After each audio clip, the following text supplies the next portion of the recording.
तर सांगलीतल्या सुद्धा 8 नगरपरिषद आणि नगरपंचायतींसाठी थोड्याच वेळात मतमोजणी सुरू होईल। 8ही नगरपरिषद आणि नगरपंचायतीसाठी अंदाजे 75% आसपासचं मतदान झालेलं आहे। प्रशासनाकडून मतमोजणीसाठी चोख तयारी करण्यात आलेली होती।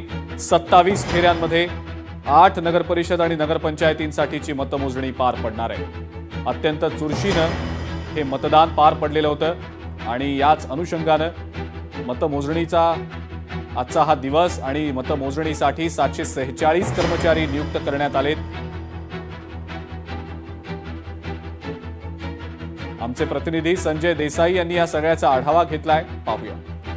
सांगली जिल्ह्यातील 6 नगरपरिषद आणि 2 नगरपंचायतीसाठी आज मतदानाची प्रक्रिया थोड्याच वेळात सुरू होणार आहे। आज आपण आहोत ईश्वरपूर या ठिकाणी, त्या ठिकाणी मतदानाचा आपण आढावा घेतोय। पाहताय आपण थोड्याच वेळात मतदानाची प्रक्रिया सुरू होणार आहे, त्यासाठी मोठा पोलीस बंदोबस्त सुद्धा तैनात करण्यात आलेला आहे।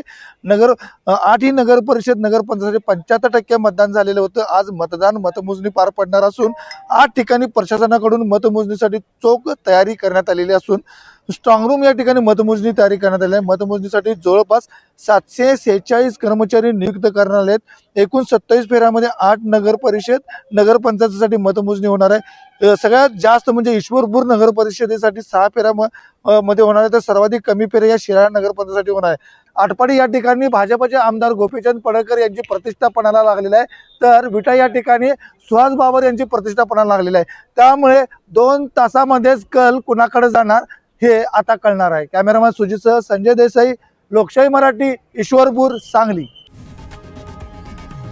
लोकशाही मराठी ऐका, पहा, जागरूक रहा।